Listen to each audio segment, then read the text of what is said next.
Well, hello, and thank you for joining me for Penelope's Chinwag this week. I'm Penny. I live in the southeast of England with my husband, Pete. My mum lives around the corner, and anyway, I'm not going to say all that. My mum lives around the corner. Anyway, thank you for joining me for a chat this week. It is just me, just how I originally started it. I mean, Mum's piece grew and Pete's piece grew and this grew and that grew. So this week is just a chat with me, well, about this and that really. That's how chats are with friends, aren't they? You never know what you're going to say or what's going to come of it. I've got a couple of things in mind. We'll see how it goes. So, yeah. Oh, first of all, I must do what I said that I would do last week. And I want to show you my... Looks like I've got a visitor. Hello, hello, hello. What's going on here then, says Pete. Well, that's the end of that. I hope I've got time later on in the day to do it. Who's here?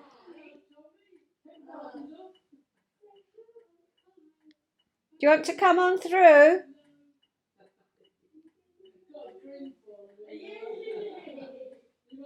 I think we've got him for the day. She's staying for dinner tonight. So it's 11:30 at the moment. While she's chatting, I'll show you.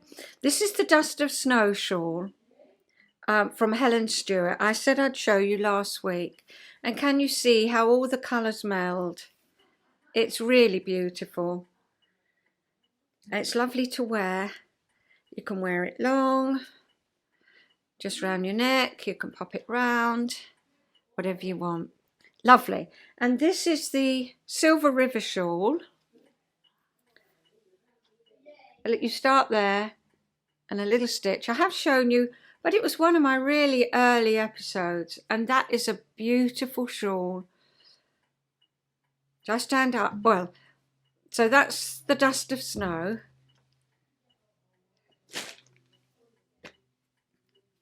And that's the Silver River. Oh, they're gorgeous. So, I'll keep this one on then. I like them both equally. They're different, aren't they? Right, so, well, it sounds like she's talking to her granddad out there. So I was going to go down the list, but it was about shoes. So this is what I said. I also said about... It's all about connections this week, making connections, because that's where my brain goes. And a couple of weeks ago, my friend sent me it was her father. He had a band, and he'd played down here in Broadstairs at a hotel that's no longer there. It's a nursing home now. However, Pete had just dropped me at a different place in the town because he was going to have his hair cut and I was going to get some bits. And blow me down if I didn't see a blue plaque. Come on in. Oh, we crawled all the way up the stairs to see you. Yeah. Oh, hello, my darling boy. Who is it? We're doing Chinwag. Oh. We're doing Chinwag. Oh, he's such a big boy. Look, can you see who that is? Look at this big boy. Yes. I know. We're talking to the people on Chinwag. Because look at you. I can't pick you up now. You staying for dinner today, are you? Oh, that's exciting, isn't it? We got, look, here's George. Oh, George, actually the animals, they've all moved around the house. Maisie's in there and Holly the hedgehog's in the dining room. There we are. You like George, don't you? Yes. Lovely eyes. They always go for the eyes, don't they? Yeah. Or is it because it's a button? So, I'm going to pop back and finish Chinwag. Maybe when he has a little sleep, I'll come back on. Because today is my day that I've got time to chat with you. Tomorrow we're going to Stodmarsh. Wednesday, busy day.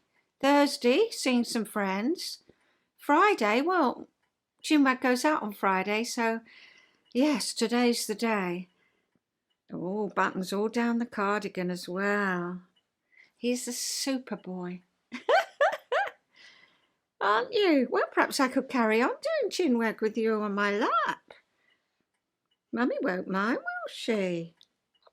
So what was I telling you about? Oof. I've done the dust. Oh, yes. So my friend's father has a band. Well, he had a band. And oh, yes, that's right. Pete dropped me in the town. And I saw this blue plaque. Hadn't seen it before. Lived here all this time. Hadn't seen it. And I took a photo of it. And it was about the athletes living here and then going across to France for the Olympics that they won. And they made a film of it called Chariots of Fire. Do you know the film Chariots of Fire? Yes. And so, yes. So there we are. We've got the blue plaque. We've got a connection just on the same day with my friend's father playing in that hotel where the athletes stayed. They practiced their runs along Broadstairs Beach for the athletics, but coincidentally, Helen of Mousy Makes had put a photograph up of St Andrews, which was the beach, she said, that they used for the film of Chariots of Fire. So, you see, that's how my brain works, all these links. Oh, I hope you found that interesting. So I've got some few more links here. Yeah,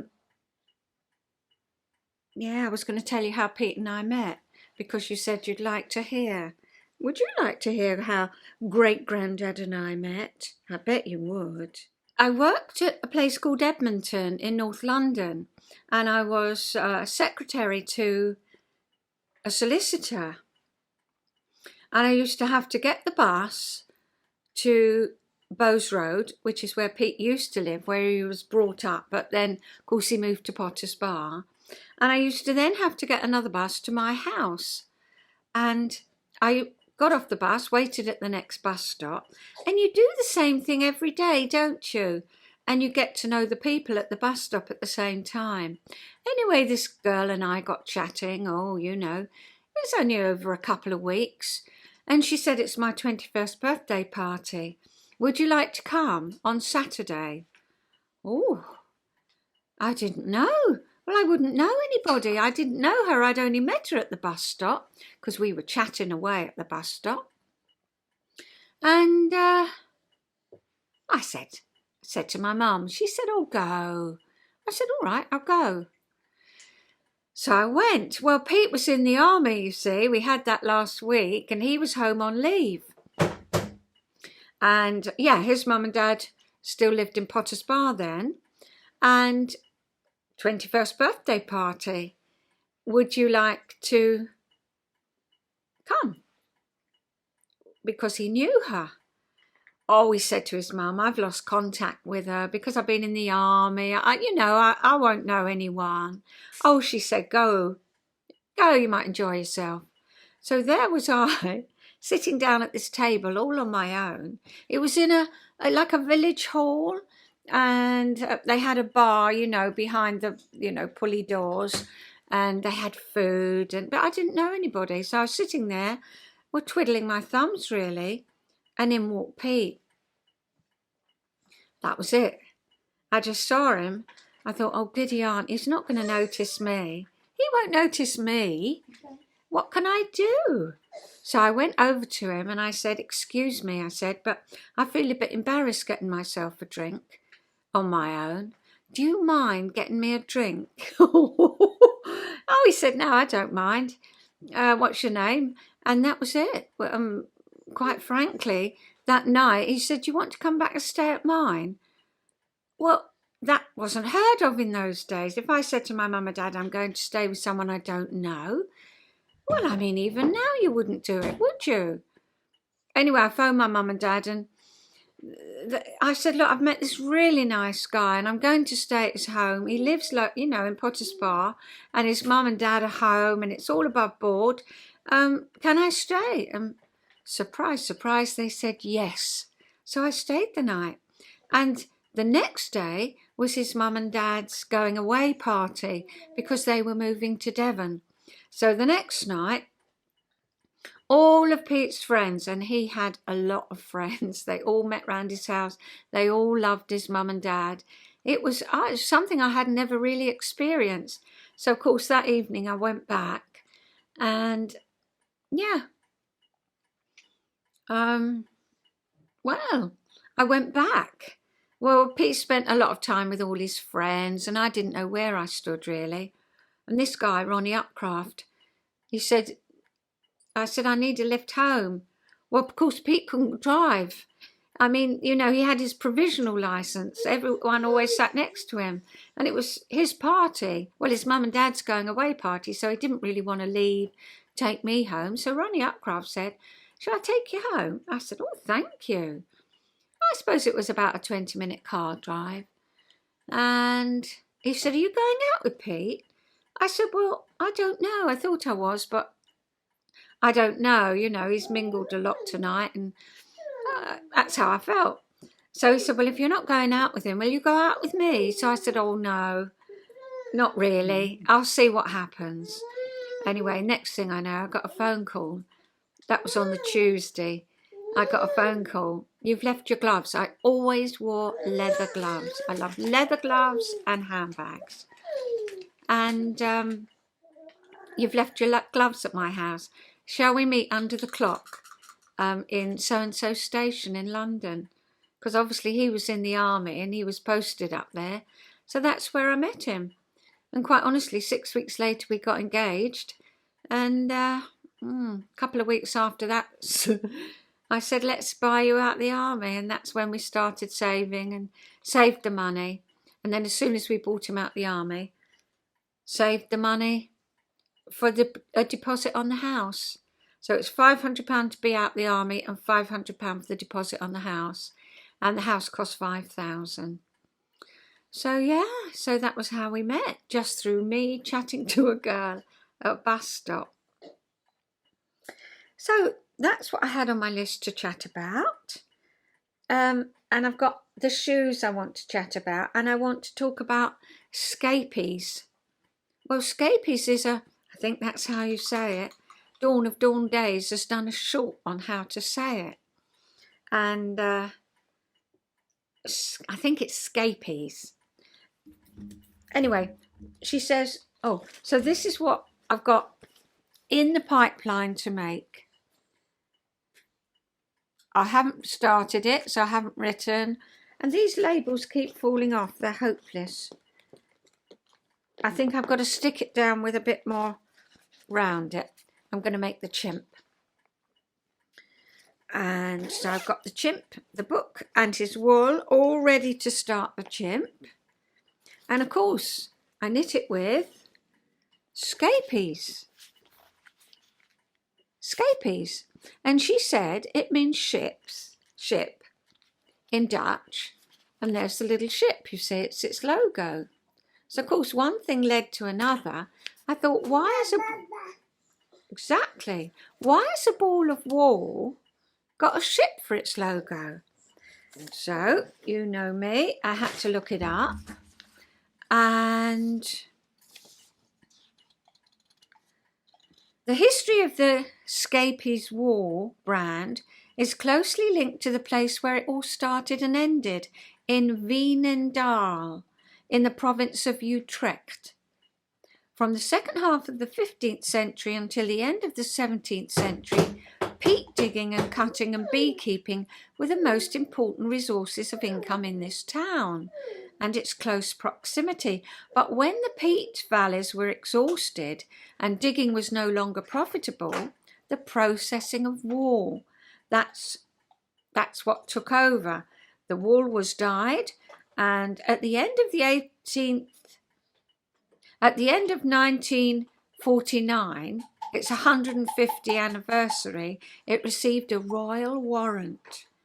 And in its height, 1962, Scheepjes, is that how you say it? We just say Scheepjes, don't we? Scheepjes Wool had 900 employees. it had modernised. But then in the second half of the 60s and the 70s, well, wool was coming in from Europe that was cheaper, and it really faced a difficult future, and it closed. Well, I've got it all over the shop here. It started in 1799. Yeah, he had 13 helpers. That was Dirk Stephen van Schruppen. Anyway, to keep it short, it had a revival in 2010. After a 22-year hiatus, we can use Scheepjes Wool again. And it honestly is the most beautiful wool. And its logo shows a ship based on a Samareus, an inland vessel that, among other things, was used to transport peat from the bogs around Veenendaal. So there we are, a potted history of that wool. And honestly, I know some of you use it all the time. You can't beat it. It's so beautiful. And I'm so glad to know the history of it. Scheepjes. Is that right, Dawn? I hope so.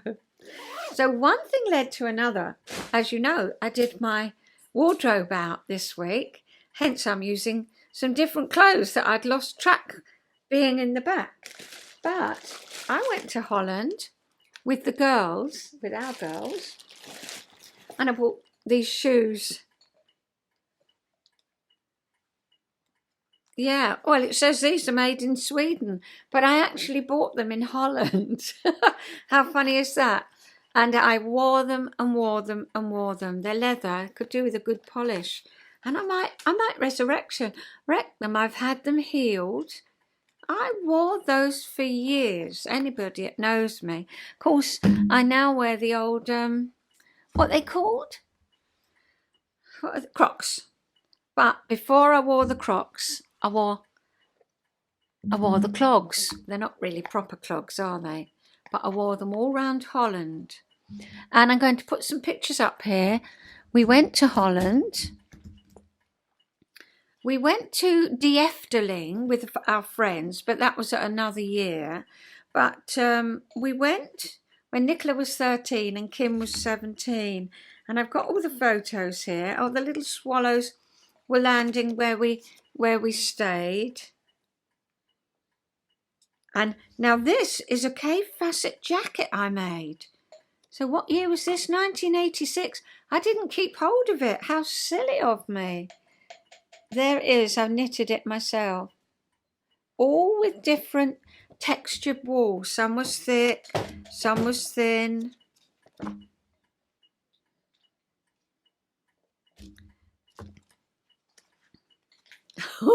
One thing leads to another. Kim went with her friend, and they were chewing gum in the centre of town. And Pete looked over and he said, "You two look like a couple of sluts."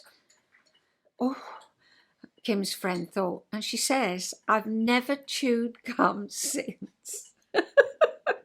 There we are. There they were. And all the canals. It was a lovely, lovely holiday.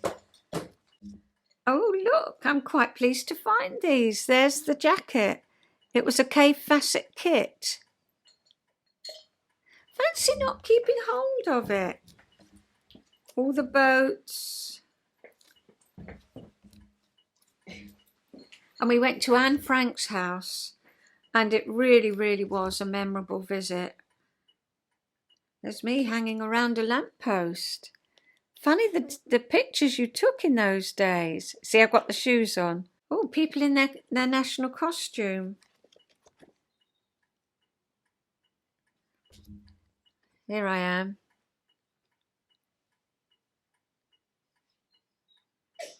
So one thing led to another, and that was all the windmills. That was our holiday. Tommy. Hello, Tommy. And then we went to the flower show. Flower, you know, where they have all the flowers. Oh, here's Mickey Mouse and Donald Duck. all in flowers. Quite amazing. I'm always leaning on something. I've always leaned. I'm a leaner.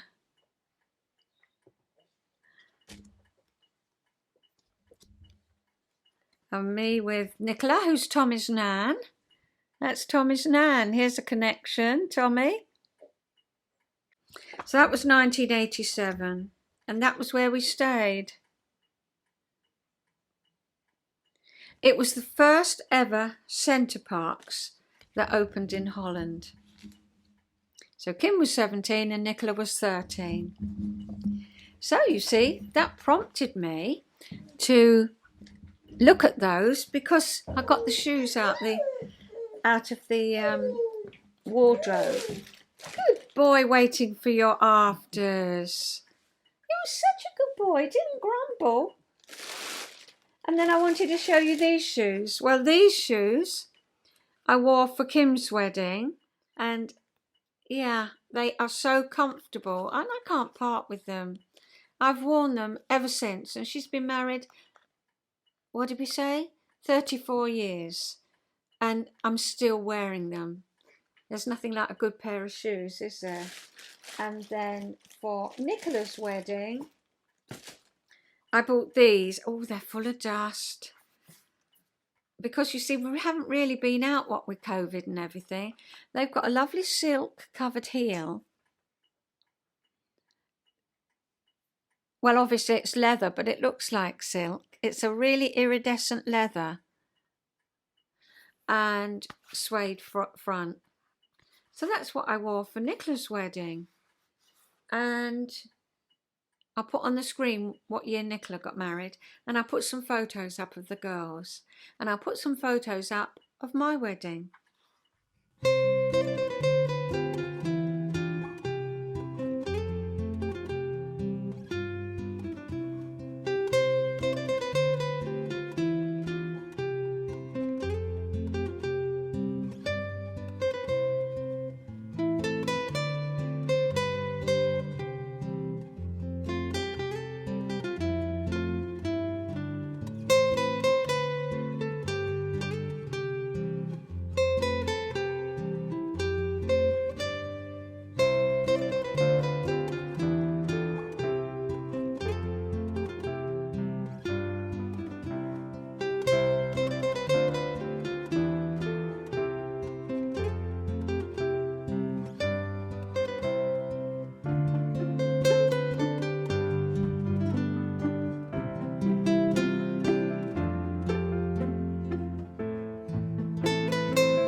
That's about connections, and that's what it's all about this week.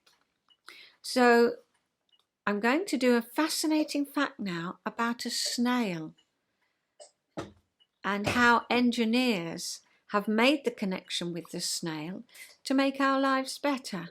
So I'll see you after that. The yellow-coated clusterwink snail, yes, clusterwink, lives in New Zealand and Australia. When something bothers this snail, it lets out flashes of bluish-green light. The glow spreads across its whole shell, making the snail look larger to a predator. At low tide, many of the snails cluster and glow together on rocks, which is why they're called clusterwinks. They're also quite small, almost the size of the nail of your thumb. So far from being a barrier, the shell of the clusterwink snail diffuses light. Scientists at the Scripps Institution of Oceanography in San Diego, California, found that the light produced by the snail is uniformly spread throughout the entire shell, and the shell diffuses the light 10 times more efficiently than a commercial diffuser of the same thickness. At the same time, the shell's ability to transmit this light to its surroundings is 8 times more efficient than man-made diffusers. Dr. Dayan says that learning about the Clusterwink snail could be important for building materials with better optical performance and will be important in medical analysis, and diffusers capable of more efficiently amplifying small light sources will doubtless contribute to energy savings. Yes, the shell of the Clusterwink snail diffuses light better than any man-made material ever made. In fact, the crystalline structure converts a pinprick of light into a beacon. Tommy, what are you going to say? Hello. He's had his lunch. He's eaten a whole one of those whole large jars of food, and now he's having some crisps. Oh. And then he's going to have a bottle and go to sleep, I think. He has a little hour's nap. He is an angel. I mean, no grizzles, no nothing. He's such a good boy. Anyway, I won't keep saying that because you'll get sick of it. So that was the snail. Imagine, well, they just don't know how they do it. They want to copy that snail, and so that they can make medical practices for us better. And also, what with the heat, you know, with the cost of everything, if you can make something really small shine really bright, that's all good for energy, isn't it? Oh, I've said he doesn't cry. What do you want? What do you want? You want your pop-pop? Oh, where's your pop-pop then? He's got it all over him. He's just ready for his sleep. So I'm going to say cheerio, and hopefully we're going to go out for a walk by the sea, and I'll take a little film of us out for a walk. And also, if I get some film from Stogmarsh, or if we get there, then I'll put that up. So it's a bit of a gabble this week. Bit of a chit-chat, but I'll see you next time, and enjoy the week. Bye. Noise. Hang on,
Go. What is it? Can you say cat?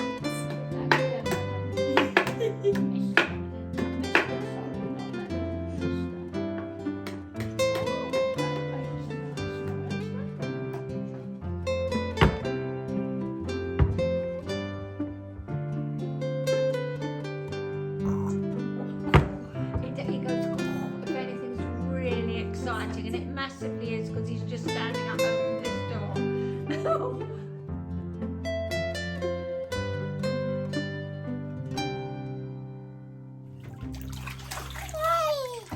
Yay!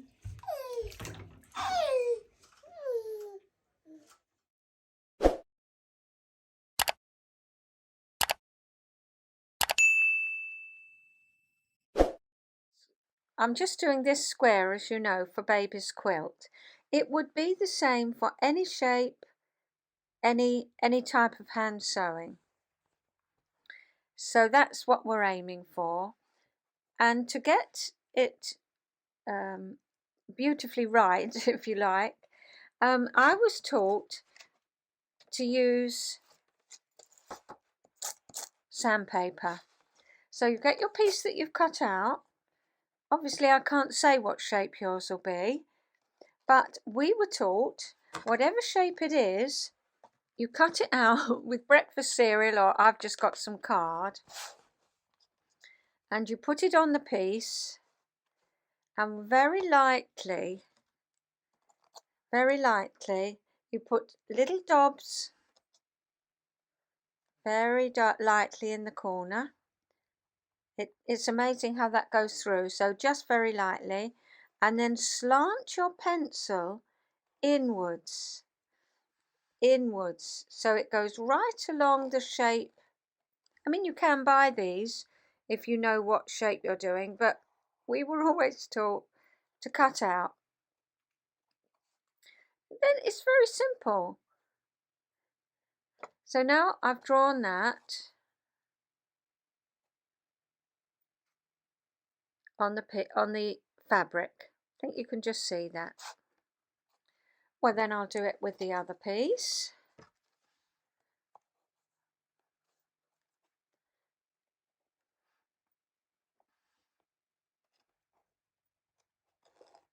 It's very relaxing doing this. I mean, I don't do too many pieces in advance because I don't want the,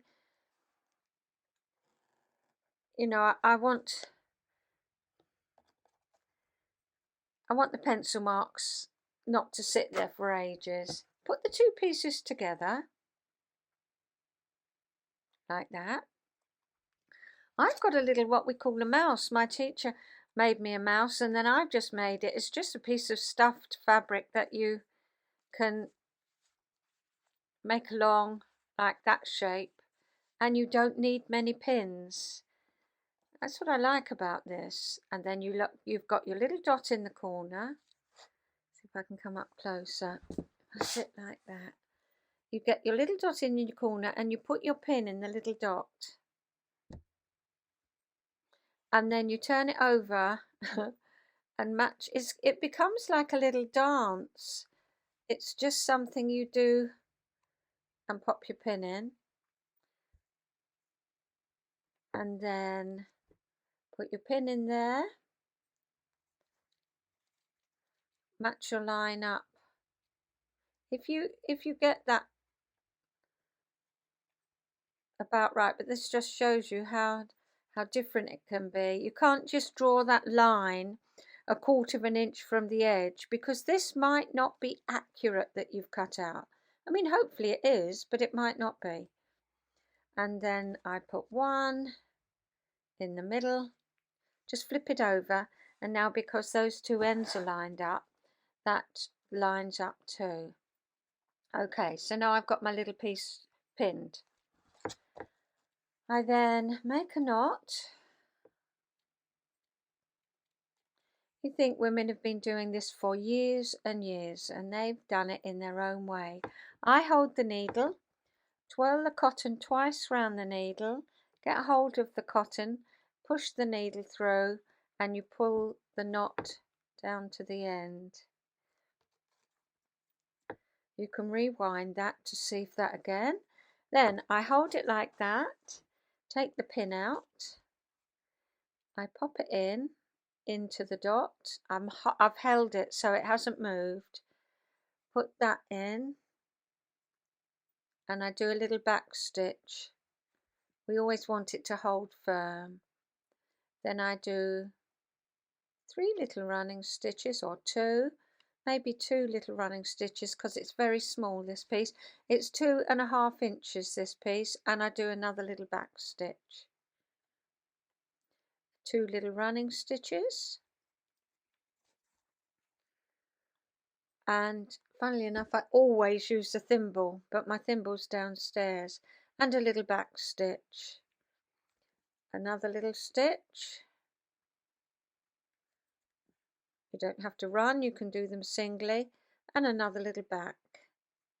So you can run or you can just take it very steady and do it singly stitches, but every couple of stitches I do a little, and it becomes like this dance in the end, twirling your fabric round, doing a little back stitch. I get to the corner and then 2 little back stitches, pop it in there, snip it off,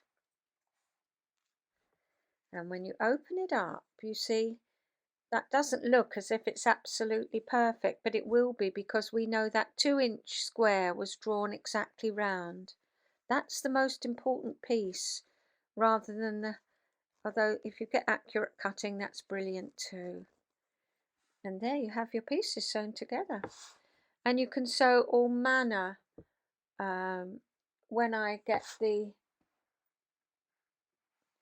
long piece, then I'll do the same. I'll draw it on. I'll draw that on, and then I'm going to come back to show you what I do with this seam. What I want to do now is exactly the same. I hold it,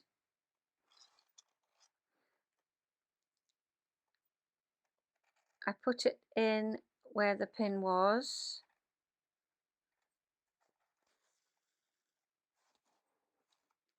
and I do a little back stitch.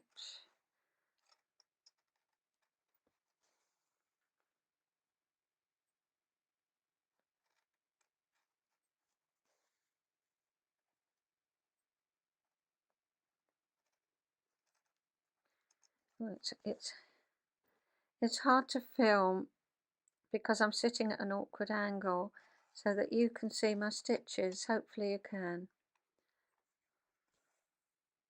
It's not hard to film. Well, it is hard to film, but it's hard to sew in the angle I'm sitting.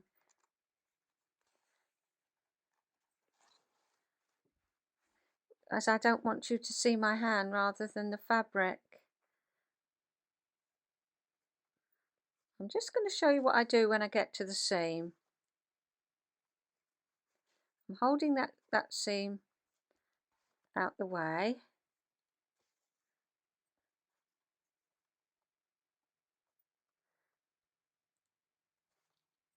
And then I've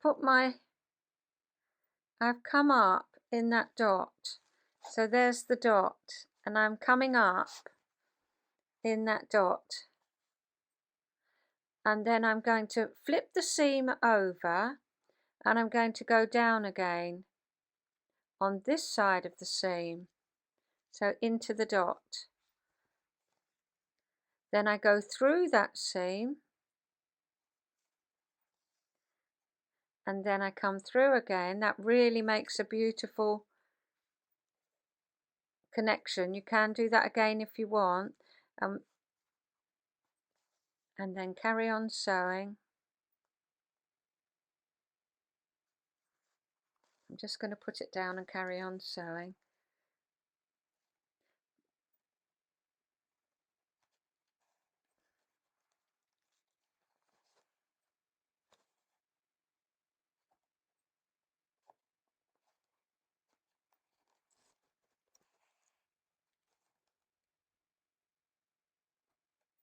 I sort of move the fabric over the needle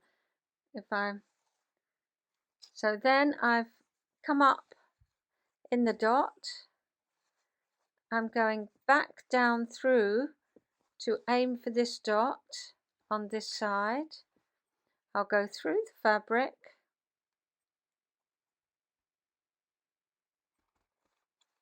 so I've gone through, back through again. That really makes a nice connection there. Back through to go through that dot.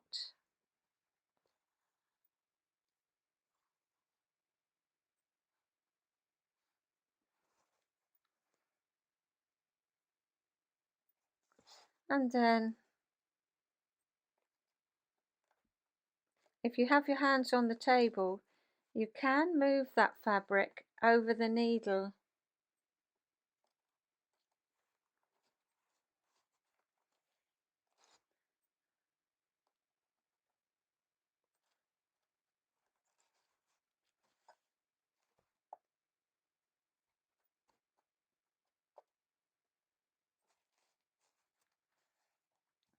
Couple of little back stitches.